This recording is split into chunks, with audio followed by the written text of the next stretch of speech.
kaunein paikka maailmassa, kuin kokonaan toisessa todellisuudessa. Saavuimme isoisäni luokse harvain aamulla, sillä raja on parempi ylittää yöllä, isäni tietää kertoa. Today I got a book for y'all to read. And actually, this person is, I might say, my favorite author. This is his new book. I love this book. I have not read that yet, okay.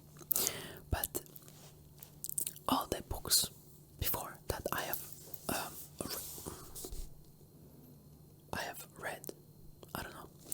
Anyways, I have finished all the books before of his. They were amazing, okay.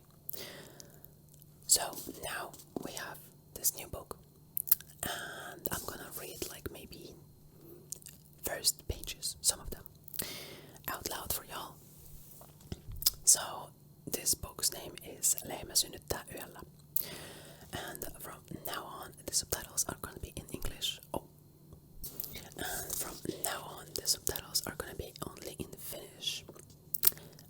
Sorry for that. So let's get started, shall we?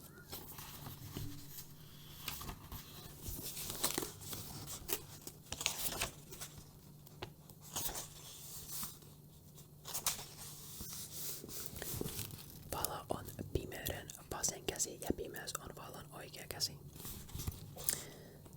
That was smart. Olen pian 9 vanha. Mitä vittua? Oh, and actually before we start, I forgot to mention that I am literally dyslexic and sometimes I read wrong. I will try my best, but usually it just happens and I don't, I cannot really understand that I'm doing something wrong. So my bad if I do something wrong actually.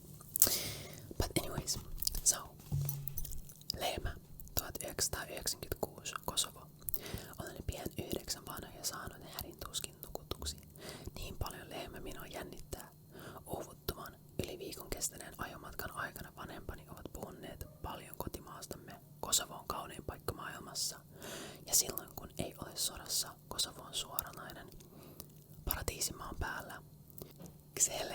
Xehenet. He ovat kuvailleet ja kertoneet meille tarinoita ajasta, josta minulla ei ole yhtäkään muistikuvaa. Vihreistä laaksoista ja kukkuloista ja niiden läpi taktikoivista, joista jotka ovat niin kauniista ja puutoisia, että silmät vettyivät. Pääkaupungista, joka on niin suuri, että ihminen tarvitsee ainakin yhtä monta elämää kuin kissalla on, mikäli mieli nähdä sen kokonaan. Metsistä, joiden läpi voi kulkea vieraisiin maihin, aina Portugalista Intian saakka, ja jotka asuttavat eläimiä, joita Suomessa ei kuunaan tapaa. Isoäidistäni, joka on tehnyt ruokaa miljoonille. Isoisästäni, joka omistaa suuren talon. How can this be so hard? Ja mahtavasta yleisestä lehmästä, joka uinuu yönsä iki omassa pienessä mökissään, kuin kokonaan toisessa todellisuudessa. Saavuimme isoisäni luokse harvain aamulla, sillä raja on parempi ylittää yöllä, isäni tietää kertoa. Vartijoita on helpompi lahjoa pimeällä kuin päiväsaikkaan. I'm so sorry. Sillä valo paljastaa petollisen miehen selvästi kuin parisenkyn makuuhuoneessa, hän sanoo. Minun isäni on hurja ja ankara mies, joka tietää mitä tahtoo ja voi ajaa ikuisesti väsymättä, hämmästelen. Matkan aikana monta kertaa. Istun isosiskoni ja 3 isoveljeni kanssa harmaan farmarin takapenkillä ja tapaan aikaa miettimällä, millaisia olentoja elää pilvien sisällä. Sellaisia, jotka osaavat ilmaan haihtumisen taidon, muuttua vereksi ja tuuleksi ja venyä maailman ympäri niin pitkiksi, että voivat aloitessaan kutittaa omia jalkapohjaan. Jonakin päivänä minäkin taidan saman, olen pilvin kansalainen ja ihminen yhtä aikaa. Osaan muuttua näkymättömäksi ja sitten salakuuntelen isäni ja äitien ja sisaruksiani sekä poliisien ja pankkiirien ja presidenttien tärkeitä keskusteluja. Tiedän koodit kassakaappeihin holveihin, jossa säilytetään rahaa ja ydinaseita aseita ja arvotuksellisia papereita. Ja niin annan köyhille ja nälkäisille rahaa ja ruokaa ja lopetan tämän sodankin. Minulla on kyky liikuttaa esineitä mielin voimalla. Okei. Mielin voimalla estän joko onnettomuuden ja pelastan ihmishenkiä. Käsiäni heiluttelemalla tai silmiäni siristämällä yksikään auto ei enää putoa näiden tien rotkoihin, joita isäni kutsuu balkonin häpeäksi ja joita kammoaa niin, että aja usein vastaan tulevien kaistalla. Pysäytän kello ja katson kaikkiin suuntiin yhtä aikaa. Minulla on 100 silmää ja siivet ja lennän korkeammalla ja nopeammin kuin hävittäjäkoneet ja alleni kerääntyy tai tappuvat ihmisjoukot. Ja koko maailma siellä se juhlii minua.